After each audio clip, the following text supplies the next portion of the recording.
Well, hey guys, it's Krista Watson here from Christa Quilts, back with another fun video tutorial for you. On this week's video, I'm doing something a little different. I'm sharing this really small, cute wall hanging called Fancy Gifts.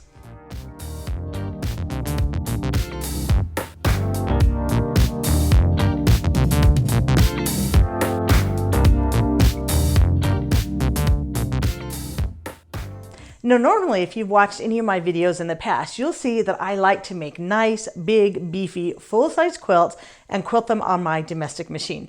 But for this cute little piece right here, I thought how fun it would be to have a fun and festive wall hanging that you can hang up around the holidays or really at any time of year, depending on the colors that you choose. Now, for my version of Fancy Gifts, I made it using my cute Dazzle Dots fabric from Benartex. I'm not really focusing on the piecing so much as the machine quilting, because sometimes my machine quilting is inspired by my fabric choices, and sometimes my fabric choices are based on my machine quilting designs. And the fun quilting motif that I came up for this was inspired in a way by the look of the presents. So I'll go into that in detail in just a moment, but it's fun, it's festive. I'm excited to tell you all about how to machine quilt it. And the best thing is, a small project like this is perfect to practice your machine quilting skills. When I quilted it, I started on the right-hand side and I worked my way all the way across the quilt. Because it's so small, I didn't even have to really rotate it that much.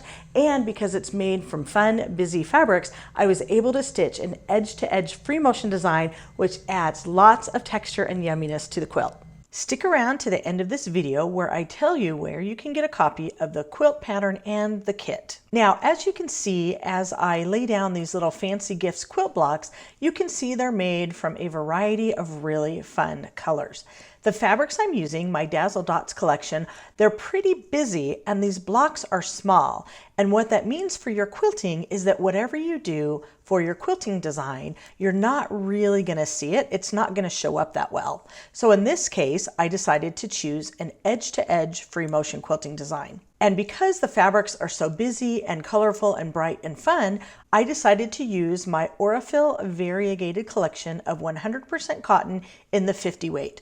I only needed a small amount since this is such a small quilt. The edge-to-edge quilting design I did is a combination of loops and square spirals and little flower petals. All three of these are separate designs that I originally came up with in my book, 99 Machine Quilting Designs. Here's how I came up with the idea to quilt this design. In this first sample, stitched out on a blue background, you can see combining loops with other fun designs like hearts and stars and little flowers that kind of look like butterflies. This is another design that I love doing, which is called square boxes or square spirals. I decided to combine all three of these designs because in my mind, they mimicked the look of the square present and the little bows, where I have these cute little loops that you can combine to create a really fun meandering design. I just have fun drawing it out, and then when I get to the quilt, I'm going to roughly mimic the shapes that I drew. And now I will show you how I quilted it on the actual quilt. Now, the trick of this design is just to fill in all the spaces and not think about it too much. I don't worry about how many loops I'm doing. I don't worry if the design has the same number of motifs. I just have fun stitching it out. My tip, no matter what type of machine quilting you're doing, is to always draw it out first on a piece of paper or a little notepad so you can kind of get an idea of how the design flows. So as I'm stitching in real time, this is the actual speed, let me tell you a little bit about my setup. The first thing you'll notice is that I'm wearing my Christa Quilts machine quilting gloves. The little grippy dots help me grab the quilt so that I can push the quilt smoothly under the machine. The trickiest thing about free motion quilting is keeping the quilt nice and smooth so that you can get really good looking stitches. The quilt also slides smoothly right on top of my slick acrylic insert that has been cut out to fit the shape of my machine. And because my machine is lowered into my drop-in table, I don't have as much friction and drag on the quilt. The other thing you'll notice is that I actually trim up my quilt so that there's only about an inch or so of batting and backing sticking around. I don't have as much bulk under the machine, and it's not going to get hung up underneath me. So I'm combining those loops, and every now and then I'm randomly throwing in the other shapes.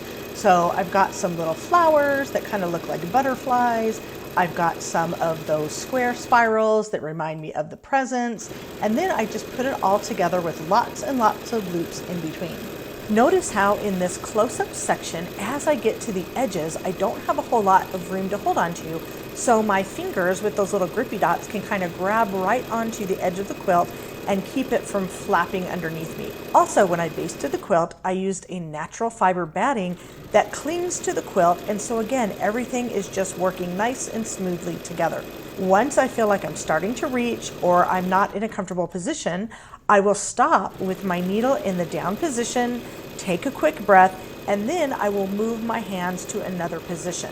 Now, my stitches are by no means perfect, and I'm not even using a stitch regulator, but by pushing the quilt smoothly as I go and making sure that I'm not doing any jerky movements, the quilting is going to look nice and fluid. So the gloves really help out with that. A couple more tips for free motion quilting in general. I'm using an open toe free motion foot, and my feed dogs are dropped, which means I can stitch in any direction. As I'm stitching, you can really see how that fun, variegated thread just kind of glides over the top of the quilt, blending into all of the different bright colors. Now, if you feel like you're stitching too fast, you can always slow down your hand speed, you can slow down your machine speed, and you can stitch at a very comfortable pace. It varies widely from person to person. Whatever you feel the most comfortable with is going to give you better results. With this small quilt, I don't have to rotate it as much, but I am just focusing on quilting block by block, row by row. So with this edge-to-edge free motion design, no matter what type of design I'm stitching, I'm really just filling in each block area. You'll notice the area in between my hands is maybe just a little bit less than the actual block size. So I'm not quilting large pieces of the quilt at one time. I'm just stitching a few inches at a time. So again, just use your hands as a hoop. Only stitch the area in between and stop and readjust. As you see in my videos, you'll notice that I stop and readjust quite a bit.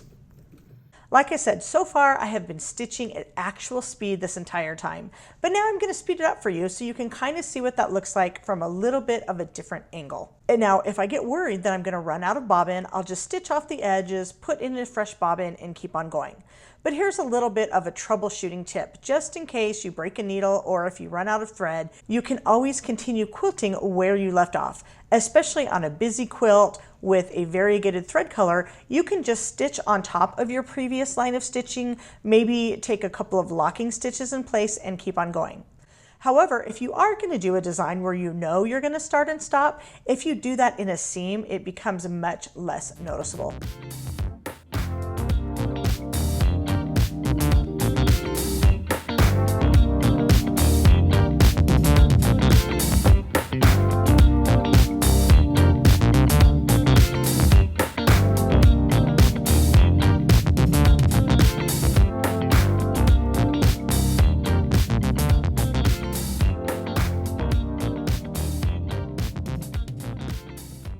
Just remember, focus on one area of the quilt at a time and don't get too hung up on perfection.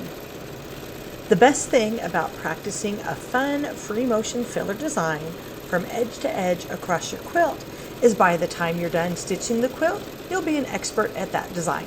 So anytime you want to learn a new free motion quilting design or motif, make sure you pick it and stitch it all the way across your quilt. You can play around with different battings, different thread colors, and you can also determine how large or small you want your quilting motif to be. These are all fun choices that you get to make as you're stitching, and the best part is you can have fun doing it. Well, I sure enjoyed showing you how I quilted my fancy gifts. Now it's time to hang it on the wall, add a little more festive decorations, and enjoy it. Well, did you enjoy watching me quilt this fun fancy gifts? So at the time of this recording, I have a limited number of quilt kits available to make this just as you see here. So here's kind of the backstory. The pattern comes from this magazine called the Fat Quarterly, which is an exclusive magazine that Benartex creates. You can get a subscription for it to showcase their newest fabric lines. And in this issue of Fat Quarterly, it actually came with all of the squares that you need to make this quilt top. In my kit, you get a copy of the magazine with the pattern and some other bonus patterns. You get the squares to make it, plus the fabric for the background and binding. It's a really great value. Now here's the deal. As of this recording, I have not yet received the rights back to publish this pattern on my own. I will do that in the future. So if you're watching this far in the future, I probably already released it. But in the meantime, the only place you can get the pattern is from the Fat Quarterly. Now, unfortunately, Benartex has already printed it and they've sold out, and I have the last few remaining copies. That's why I didn't go too much into the piecing part of it. I really wanted to focus on the machine quilting so you can apply this design to any quilt in your UFO pile. But for a few of you that are interested in getting the kit with the pattern and the fabric and the background and everything you need to make this cute little quilt top, you can go ahead and go over to my website at shop.christaquilts.com. I hope you enjoy it. Until next time, happy quilting.